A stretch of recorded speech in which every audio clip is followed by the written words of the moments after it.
علیکم، میں امداد سومرو۔ سابق وزیر اعظم نواز شریف کو بیرون ملک بھیجنے کے اصل ذمہ دار کا پتہ چل گیا ہے، کھرا مل گیا ہے، اور اب عمران خان صاحب کی سرکار کو تصادم کی راہ پر کون گامزن کر رہا ہے یہ بھی پتہ چل گیا ہوا ہے۔ تصادم، بہت بڑا تصادم، شدید تصادم،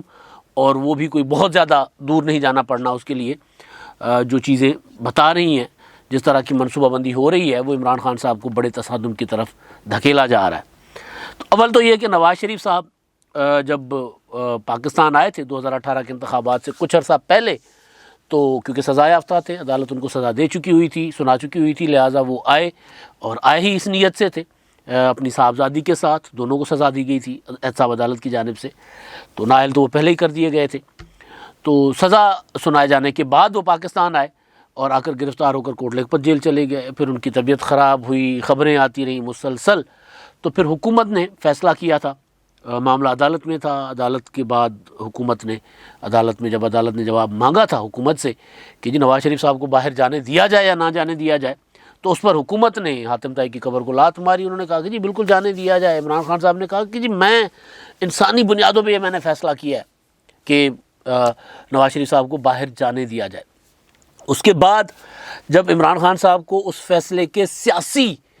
نقصانات یا اس کے سیاسی مضمرات یا کیا کہیں کہ اس کا سیاسی طور پر عمران خان کو جب احساس ہوا کہ وہ بہت بڑی غلطی کر چکے ہوئے نواز شریف صاحب کو باہر جانے دینے کا فیصلہ کر کے، تو پھر عمران خان صاحب نے جو ہے وہ الزام لگانا شروع کر دیا، کبھی کسی پر، کبھی کسی پر، کبھی کسی پر، اور یہاں تک کہ اداروں پر بھی عمران خان صاحب نے الزام لگایا، اور عمران خان صاحب نے بعد میں شہباز شریف صاحب کو روکا، اور روکنے کے بعد انہوں نے یہ تاثر دینے کی کوشش کی کہ شہباز شریف صاحب کو وہی بھجوانا چاہ رہے ہیں جنہوں نے نواز شریف صاحب کو بھیجا تھا۔ ایک of camera, of the record 2 briefings ہوئی تھیں، بڑی تاریخی بریفنگس تھیں صحافیوں کو، اور اس بریفنگس کو ظاہر ہے جب آپ صحافیوں کے پورے کیا ہوتا ہے پورے قبیلے کو، یعنی ایک آدھ صحافی نہیں، آف دا ریکارڈ تو چیزیں ہوتی ہیں کوئی ایک آدھ کے درمیان، لیکن جب آپ پورے کے پورے 20 25 30 40 صحافیوں کو بلا کر اور ٹیبلیں سجا کر جب آپ ان کے ساتھ گپ شپ کریں تو وہ چیزیں آف دا ریکارڈ نہیں ہوتی، اور صحافی اتنے سیانے ہوتے ہیں کہ یہ بات باہر نکالنے کے لیے ہمارے ساتھ کی گئی ہے۔ تو عمران خان صاحب نے پھر وہ صحافیوں کو بلا کے بریفنگ دی تھی، انہوں نے ان سے سوال ہوا تھا کہ جی شہباز شریف صاحب، تب شہباز شریف صاحب رہا ہوئے تھے، رہا ہونے کے بعد شہباز شریف باہر جانا چاہ رہے تھے، اور ان کو قطر ایئر ویز کی فلائٹ سے، وہ جو پچھلے دنوں شہباز گل نے ٹویٹ کیا نا کہ وہ اب وہ ڈیلوں کا زمانہ نہیں ہے کہ آپ جائیں گے، اب تو جس طرح شہباز شریف کو قطر ایئر ویز سے اتارا گیا تھا اسی طرح آپ کے ساتھ ہوگا۔ یہ جو ڈیلوں پہ مسلسل کہا جا رہا تھا کہ عمران خان کے متبادل کے طور پہ مسلم لیگ نون کے 4 لوگ، بلکہ عمران خان کیا نواز شریف کے متبادل کے طور پہ مسلم لیگ نون کے 4 لوگ ہیں، وہ خفیہ ملاقاتیں کر رہے ہیں۔ تو اس دوران تو بہرحال وہ جو شہباز شریف صاحب کو باہر بھیجنا تھا اس پر عمران خان صاحب سے سوال ہوا تھا، اور بعد میں وہ آرٹیکلز لکھے گئے، خبریں سامنے آئیں، بریکنگز چلیں، پروگرامز ہوئے، سارا کچھ، اور کہیں سے کوئی تردید نہیں آئی۔ تو عمران خان صاحب سے پوچھا گیا تھا کہ شہباز شریف صاحب یہ جیل سے رہا ہو گئے ہیں، جیل سے رہا ہونے کے بعد ان کو عدالت سے یوں آنن فانن اجازت بھی مل گئی ہے، تو ان کو باہر بھیجنا کون چاہ رہا ہے؟ تو عمران خان صاحب نے کہا تھا کہ جی مجھے جنہوں نے نواز شریف کو باہر بھیجا تھا انہوں نے وہی شہباز شریف کو باہر بھیجنا چاہ رہے تھے۔ اس وقت جو خبریں چل رہی تھیں، گردش میں تھی، ہماری بھی انفارمیشن تھی، وہ یہ تھی کہ کہیں نہ کہیں کوئی نہ کوئی معاملات مسلم لیگ نون کے چل رہے تھے، عمران خان صاحب کے دن کہا جا رہا تھا کہ گنے چاہ چکے ہوئے ہیں، اور اس میں جو معاملات شہباز شریف صاحب اپنے بھائی کو منوانے کے لیے جا رہے تھے، تو وہ کچھ معاملات تھے جو نواز شریف صاحب نہیں مان رہے تھے۔ شہباز شریف صاحب نے جو بھی بات کر رہے تھے ان میں، مطلب اس طرف سے کون تھے ہمیں نہیں پتا، لیکن شہباز شریف صاحب نے ان کو کہا کہ جی مجھے باہر بھجوائیں، تو میں جو ہوں وہ نواز شریف صاحب کو جا کر منوا کے آؤں گا۔ اس کے بعد آپ کو شہباز شریف صاحب کا وہ تاریخی انٹرویو عمران خان کو یاد ہوگا، انہوں نے کہا تھا میں اپنے بھائی کے پاؤں پکڑ کے بھی مجھے یقین ہے کہ وہ مان لیں گے، اور مجھے اگر پاؤں پکڑنا پڑا تو مان جائیں گے ملک کی خاطر۔ اب ملک کی خاطر کیا ماننا ہے جی؟ عمران خان کو ہٹا کے شہباز شریف صاحب کو وزیر اعظم بنائیں یا یہ وہ؟ تو شہباز شریف صاحب کے متعلق عمران خان صاحب نے اس وقت کہا تھا کہ جی مجھے پتہ ہے کہ جنہوں نے نواز شریف کو باہر بھیجا تھا وہی شہباز شریف صاحب کو باہر بھیج رہے ہیں۔ اب یہ سوال پھر اس کے بعد اٹھا کہ اس کا مطلب ہے کہ وزیر اعظم صاحب نے نہیں بھیجا، عمران خان صاحب نے۔ تو پھر اس کے بعد ایک اور بریفنگ ہوئی، اور اس بریفنگ کی کہانیاں بھی سامنے آئیں، اور وہ بھی اسی طرح 30 40 لوگوں کے سامنے بریفنگ تھی۔ اس میں پھر سوال ہوا دوسری شخصیت سے کہ جی عمران خان صاحب کہہ رہے ہیں کہ جی انہوں نے نہیں بھیجا، آرمی چیف صاحب کی بریفنگ میں، مطلب آرمی چیف صاحب نے بعد میں بریفنگ دی، تو اس پر انہوں نے ان سے سوال ہوا تھا کہ عمران خان صاحب کہہ رہے ہیں کہ جی انہوں نے تو نواز شریف کو نہیں بھیجا، تو نواز شریف صاحب باہر کیسے گئے؟ حکومت نے بھی نہیں بھیجا، آپ بھی کہتے ہیں ہم نے نہیں بھیجا، تو کیسے گئے؟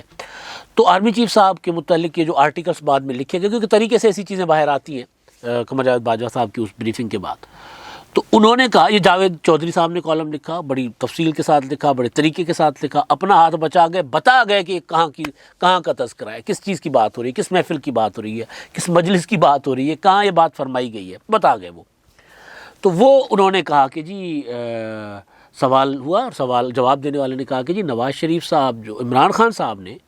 مجھ سے مشورہ مانگا تھا کہ نواز شریف صاحب کی رپورٹس جو میرے پاس آ رہی ہیں وہ اچھی نہیں ہے، آپ کا کیا خیال ہے کہ کیا کرنا چاہیے؟ تو میں نے ان کو کہا کہ اگر آپ ایک اور بھٹو برداشت کر سکتے ہیں تو پھر ٹھیک ہے، رہنے دیں، ورنہ بھیج دیں۔ تو پھر عمران خان صاحب نے خود فیصلہ کیا باہر بھیجنے کا، لیکن عمران خان صاحب مسلسل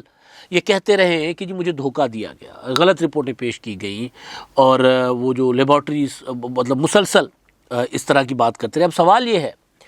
کہ فیصلہ کس کا تھا؟ عمران خان صاحب کا تھا، آرمی چیف صاحب کا تھا، حکومت تو عمران خان صاحب کی ہے۔ شہباز شریف صاحب کو اگر عمران خان صاحب کی وہ بات مان لی جائے تو شہباز شریف صاحب کو اگر آرمی چیف بھیجنا چاہ رہے تھے، یعنی جنہوں نے نواز شریف کو بھیجا وہی شہباز شریف کو بھیجنا چاہ رہے تھے، تو اگر وہ بھیجنا چاہ رہے تھے تو پھر روکے، شہباز شریف صاحب کو عمران خان صاحب نے کیسے روک لیا؟ تو تب بھی روک لیتے۔ اور دوسری بات، اگر وہ رپورٹیں غلط تھیں جو عمران خان صاحب کو پیش کی گئی تھیں، تو پھر ابھی تک رپورٹیں دینے والوں کے خلاف کیا کارروائی ہوئی؟ وہ تو ابھی تک وہ وزیر صحت ہیں ڈاکٹر یاسمین راشد، اور پنجاب میں کسی بھی ایک لیبارٹری کے خلاف، کسی بھی ایک ہسپتال کے خلاف، کسی بھی ایک سرکاری جو متعلقہ جو افسر ہے ان کے خلاف کسی قسم کی کوئی کارروائی نہیں ہوئی۔ تو یہ مسلسل یہ چیزیں چل رہی تھیں کہ جی ہوا کیا ہے۔ اب جو ہوا ہے وہ بات کھل کر سامنے آ گئی ہے، وہ یہ ہے کہ اسد عمر صاحب، جن کو وزیر اعظم عمران خان صاحب کا متبادل سمجھا جا رہا تھا، جن کے متعلق خبریں آئی تھیں کہ اسد عمر وہ عمران خان صاحب کو پرویز خٹک کے خلاف ان کے کان بھر رہے ہیں، کیونکہ اسد اور کہہ رہے ہیں کہ جی پرویز خٹک آپ کے وزیر اعظم وزارت عظمیٰ کے متبادل ہیں، جس پر پھر وہ جو پارلیمانی پارٹی کے اجلاس میں عمران خان صاحب کے ساتھ پرویز خٹک صاحب سیدھے بھی ہو گئے۔ تو یہ خبریں تھیں، تو ان خبروں کے بعد یہ آیا کہ جی وہ سارا کچھ اسد عمر کی وجہ سے ہو رہا ہے، اسد عمر عمران خان صاحب کو یہ پٹی پڑھا رہے ہیں کہ جی وہ پرویز خٹک تو آپ کے خلاف لابنگ کر رہے ہیں، وزیر اعظم بننا چاہ رہے ہیں ان ہاؤس تبدیلی کے بعد۔ تو اس کے بعد یہ جو اسد عمر کے متعلق یہ خبر آئی، تو پھر ایک انٹرویو عمران خان صاحب کا ہوا تھا وزیر اعظم کا، جن شخصیت نے کیا تھا خاور گمن صاحب نے، انہوں نے ہی بعد میں ایک انٹرویو جس میں انہوں نے عمران خان صاحب نے کہا تھا کہ جی میں ابھی تو نومبر بہت دور ہے، ابھی کوئی پتہ ہی نہیں ہے کہ آرمی چیف کو ایکسٹینشن دینی ہے کہ نہیں دینی، وہ میسج دینا تھا، پیغام دینا تھا۔ تو ان کے ذریعے ہی اسد عمر سے یہ تردید کروائی گئی کہ کہیں یہ تاثر ہی نہ پھیل جائے پارٹی کے اندر کہ اسد عمر وزیر اعظم بننے جا رہے ہیں، تو کہیں اسد عمر اپنا نیا گروپ نہ اسٹیبلش کر دیں۔ تو پھر خاور گمن صاحب کے ذریعے ہی وہ ایک انٹرویو کروایا گیا اسد عمر کا، اور اس میں اسد عمر نے کہا کہ جی میں کوئی، میرے لیڈر عمران خان صاحب ہے، میں تو سیاست میں آئی عمران خان کے لیے تھا، تو میں کیسے عمران خان صاحب کا متبادل ہو سکتا ہوں؟ عمران خان کا متبادل کوئی نہیں ہے۔ انہوں نے ایک وضاحت کر دی۔ وہ اسد عمر اب ٹی وی ٹاک شوز میں بیٹھ کر یہ کہہ رہے ہیں کہ جی 100% ذمہ دار عمران خان صاحب ہیں، بھیجنے کا فیصلہ نواز شریف صاحب کو باہر بھیجنے کا فیصلہ عمران خان صاحب نے کیا تھا اور کسی نے نہیں کیا تھا۔ وہ کہہ رہے ہیں کہ جی ایک میٹنگ ہوئی تھی کابینہ کے اجلاس میں جس میں فیصلہ ہوا تھا، اس کے بعد پھر کور کمیٹی کی میٹنگ یا جو بھی پارٹی کے سینئرز کی میٹنگ ہوئی تھی، 8 لوگ موجود تھے جس میں میں بھی تھا، اس میں عمران خان کے علاوہ سارے مخالف تھے نواز شریف کو باہر بھیجنے دینے کے پر۔ آپ کو یاد ہوگا عمران خان صاحب ایک اجلاس کا، ایک میٹنگ کا ذکر کرتے ہیں کہ اس میں وہ بتاتے ہیں کہ جی نواز شریف صاحب کی رپورٹیں سامنے، میڈیکل ٹیسٹ کی رپورٹ سامنے رکھ کے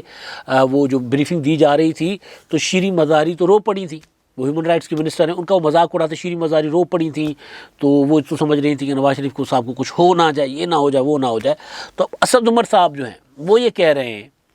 کہ جی یہ فیصلہ سارا کا سارا عمران خان صاحب کا اپنا تھا۔ اب ظاہر ہے عمران خان صاحب کے اوپر مختلف پریشرز تو ہوں گے ادھر ادھر کے، لیکن عمران خان صاحب کا مسئلہ یہ ہے کہ عمران خان صاحب کچھ کر جاتے ہیں، کر جانے کے بعد ان کو احساس ہوتا ہے کہ اوہ یہ تو بڑی غلطی ہو گئی، پھر اس کا ملبہ کسی اور پر ڈالنے کی کوشش کرتے ہیں، چاہے IMF کے پاس نہ جانے کا معاملہ تھا، چاہے اپنا جس طرح وہ حکومت چلا رہے ہیں، چاہے عثمان بزدار کو پنجاب میں لگایا، چاہے اپنا KPK میں محمود خان کو لگایا اور KPK میں شکست ہوئی، تو پھر ملبہ پورا کا پورا انہوں نے ڈال دیا پارٹی پر۔ تو عمران خان صاحب یا پھر ابھی کی کارکردگی کا ملبہ پرانی حکومتوں پر ڈالتے ہیں۔ تو یہ سارا، یا پھر اپنی باقی ناکامیوں کا ملبہ پارلیمانی نظام سیاست پر ڈالتے ہیں، پھر صدارتی نظام کی بحث چھڑوا دیتے ہیں کہ جی پاکستان میں صدارتی نظام ہونا چاہیے۔ تو اس میں بھی عمران خان صاحب نے یہ کیا تھا کہ جی مجھے دھوکہ دیا گیا، مجھے غلط رپورٹیں دی گئی۔ تو بھئی اگر آپ کو دھوکہ دیا گیا، غلط رپورٹیں پیش کی گئی، تو ان رپورٹوں کا اپنا دوبارہ وہ اپنا ان کا کروا دیں لیبارٹری میں، وہ تو سیمپلز تو پڑے ہوتے ہیں۔ نہیں بھی اگر آپ کو لگتا ہے کہ وہ رپورٹیں غلط تھیں تو کیا آپ نے کاؤنٹر اس کا کچھ کروایا یا کوئی کارروائی کی؟ نہیں ہوئی۔ لیکن مسئلہ یہ ہے کہ عمران خان صاحب جو ہیں وہ کسی اور پر الزام لگا رہے تھے۔ اسد عمر صاحب نے مجھے لگتا ہے کہ وہ جو ان سے وضاحت کروائی گئی ہے نا، اس کا انہوں نے بدلہ لے لیا کہ جی اگر ہمیں پی ٹی آئی کو، نواز شریف صاحب کو باہر بھیجنے کے بعد سیاسی نقصان ہوا ہے تو اس کے ذمہ دار 100% عمران خان صاحب ہے۔ 100% فیصلہ عمران خان صاحب نے کیا، یعنی ذمہ دار عمران خان صاحب۔ نواز شریف کو باہر بھیجنے کا جو ذمہ دار ہے اس کا کھرا وہ ہے بنی گالہ میں، وہ ڈال دیا ہے اسد عمر نے۔ اب تصادم والی بات، تصادم یوں ہو رہا ہے جناب کہ پیپلز پارٹی 27 فروری کو کراچی سے لانگ مارچ کر کے اسلام آباد کی طرف جا رہی ہے۔ کل بھی پیپلز پارٹی کا ٹریکٹر ٹرالی مارچ تھا اور کل پھر ہونا ہے، یعنی 24 مارچ کو، پرسوں یا کل، آج 22 ہے، پرسوں پھر ہونا ہے 24 جنوری کو۔ مارچ کی وجہ سے مارچ ذہن میں آ گیا تھا پہلے، تو وہ پھر ہونا ہے۔ تو اس میں اپنا پیپلز پارٹی کا بہت تگڑا، میں دیکھ رہا تھا ویڈیوز اس میں اکاڑا میں بھی بہت ہزاروں لوگ تھے اس ٹریکٹر ٹرالی مارچ میں، کیونکہ کسان بہت متاثر ہو رہا ہے نا۔ سب سے زیادہ طبقہ ہمارا، یا تو وہ جو تنخواہ دار طبقہ بیچارہ متاثر ہو رہا ہے، تاجر تو اپنا حساب پورا کر لیتا ہے، چاہے وہ دکاندار ہے چاہے جو بھی ہے، جو چیز مہنگی ہوتی ہے اس پر وہ اپنا تناسب لگا کے ہم سے آپ سے لے لیتا ہے۔ کسان بیچارہ وہ تنگ آتا ہے، اور تنخواہ دار جو ہمارے جیسے روزانہ کمانے والے لوگ وہ تنگ ہوتے ہیں۔ تو وہ بہت زیادہ اس میں تھے ٹریکٹر ٹرالی مارچ میں، لاڑکانہ میں ہوا اور 2 ڈویژن سی، ساہیوال اور لاڑکانہ۔ اب پیپلز پارٹی اس کی تیاری کر رہی ہے، ظاہر ہے 27 فروری کو لانگ مارچ کرے گی پیپلز پارٹی، اور لانگ مارچ شروع ہوگا کراچی سے۔ اس کے جواب میں 27 فروری کے لیے پی ٹی آئی نے فیصلہ کیا گھوٹکی سے کراچی جانے کا۔ میں نے پہلے بھی گزارش کی تھی کہ یہ لانگ مارچ یا تو پہلے کر لیتے یا بعد میں کر لیتے۔ پیپلز پارٹی سندھ کی حدود سے باہر نکل آتی تو بعد میں کر لیتے، یعنی 2 دن 3 دن کا فرق رکھ کے آپ کر لیں، یا پھر 2-3 دن پہلے رکھ لیں، کیونکہ کراچی سے، گھوٹکی سے جو لانگ مارچ جائے گا اس کو 2 دن لگیں گے کراچی پہنچنے میں، یا 3 دن لگیں گے۔ آپ اگر اسٹے کرتے بھی جا رہے ہیں گھوٹکی سے سکھر سے مورو سے حیدرآباد سے کراچی، تو بیچ میں 4 دن آپ کو لگنے ہیں۔ یہ مطلب ڈیسٹینیشنز ہو سکتی ہے نا کسی بھی لانگ مارچ کے لیے، بڑے جو نیشنل ہائی وے کو جو جانتے ہیں، کراچی سے پنجاب آنے والی سڑک کو، یہ ہو سکتا تھا۔ لیکن جان بوجھ کے 27 فروری رکھا گیا، تو اس میں ہوگا یہ کہ ان کا آپس میں ٹکراؤ ہوگا، یا مورو میں ہوگا یا نواب شاہ ضلع میں، کہیں مورو نوشہرہ ضلع ہے، یا نواب شاہ میں ہوگا یا نوشہرہ ضلع میں ہوگا۔ تو جب یہ آمنے سامنے گزریں گے تو یہ تو نہیں ہو سکتا کہ بلاول بھٹو لانگ مارچ کر کے جب چل رہے ہوں، یا ادھر سے شاہ محمود قریشی صاحب اور علی زیدی صاحب لانگ مارچ کر کے چل رہے ہوں، تو انہوں نے ایک سڑک ہی اپنا آکیوپائی کی اور دوسری چھوڑ دیں۔ یا یہ نہیں ہو سکتا کہ سڑک کے دونوں کناروں پہ وہ جو استقبالی کیمپ نہ لگے ہوں کہیں۔ تو جب وہ چلیں گے تو کہیں نہ کہیں شرارت تو ہوگی۔ مجھے یاد پڑ رہا ہے چودھری پرویز الہی صاحب نے ایک انٹرویو دیا تھا، انہوں نے کہا تھا کہ افتخار چودھری صاحب کا جب لانگ مارچ تھا تو لانگ مارچ کے لیے مشرف صاحب نے مجھے کہا تھا کہ جب یہ لانگ مارچ اپنا سرائے عالمگیر کراس کرے گا یا یہ جو کھاریاں کراس کرے گا، اس کے بعد پہاڑی علاقہ اور جنگل شروع ہو جاتے ہیں، تو وہاں پہ اس پر حملہ کروا دیں، لوگ مروا دیں۔ تو پرویز الہی صاحب نے کہا، میں سی ایم تھا، میں نے انکار کر دیا تھا، اور وہ انہوں نے منصوبہ مشرف کا ناکام کر دیا تھا۔ تو اب یہ والا جو منصوبہ ہے جس میں شاہ محمود قریشی صاحب جو وزیر خارجہ ہیں، انہوں نے جو خدشے کا میں نے اظہار کیا تھا اس کا انہوں نے کھل کر کہہ دیا ہے کہ جی بلاول سے تو ہماری لانگ مارچ میں راستے میں ملاقات ہوگی۔ اب یہ ملاقات بلاول اور شاہ محمود قریشی صاحب تو گڈی ہو جائیں گے، بیٹھ جائیں گے۔ یہ جو کارکن ہیں، چاہے پی ٹی آئی کے کارکن ہوں گے، چاہے پیپلز پارٹی کے کارکن ہوں گے، یا بیچ میں کوئی شرارتی ایلیمنٹ کیا نہیں ہو سکتا؟ اور مسئلہ یہ ہے کہ یہ دونوں اپوزیشن بھی ہیں، دونوں اپوزیشن نہیں بھی ہیں، دونوں حکومتیں بھی ہیں۔ پی ٹی آئی وفاقی حکومت میں ہے، سندھ میں اپوزیشن میں ہے، پیپلز پارٹی سندھ میں حکومت میں، وفاق میں اپوزیشن میں ہے۔ تو دونوں جماعتوں کے اوپر دونوں رنگ چڑھے ہوئے ہیں، دونوں کے پاس طاقت بھی ہوگی، ریاست کی طاقت بھی ہوگی، مطلب سندھ حکومت کے پاس پولیس وغیرہ تو ہوگی نا پیپلز پارٹی کے پاس، ان کے پاس ریاست کی دوسری طاقت ہوگی وفاقی حکومت کے پاس۔ تو یہ جب گزریں گے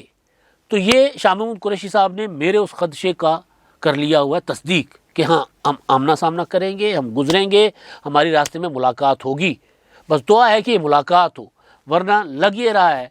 کہ جو حالات جس طرف جا رہے ہیں، کوئی نہ کوئی تصادم کروانا چاہ رہا ہے، چاہے وہ پی ٹی آئی کے اندر ہے چاہے وہ پی ٹی آئی کے باہر ہے۔ یہ والا فیصلہ میں نے پہلے بھی گزارش کی تھی کہ سیاسی لوگ اوائڈ کرتے ہیں تصادم سے۔ آپ اپنا 27 فروری سے پہلے ہفتہ 10 دن پہلے کر لیں، 27 کے بعد کر لیں، جب پیپلز پارٹی گزر جاتی ہے بعد میں کر لیں، لیکن یہ تاریخ جو ہے یہ جان بوجھ کے رکھی گئی ہے تاکہ کم از کم اگر پیپلز پارٹی ڈر کے اپنا لانگ مارچ کینسل نہیں کرتی تو پھر راستے میں نبڑا جائے تاکہ وہ آگے نہ بڑھ پائے، تصادم ایسا بڑھے کہ اسلام آباد کی طرف نہ آئے، لیکن لانگ مارچ اسلام آباد کی طرف بڑھ جائے شاید کوئی فرق نہیں پڑے گا۔ لانگ مارچ کو راستے میں اس طرح روکنے کی کوشش کی جائے گی، تصادم ہوگا تو وہ عمران خان صاحب کے لیے اچھا نہیں ہوگا، زیادہ خطرناک ہوگا۔ اب تک کے لیے اتنا ہی، اللہ حافظ۔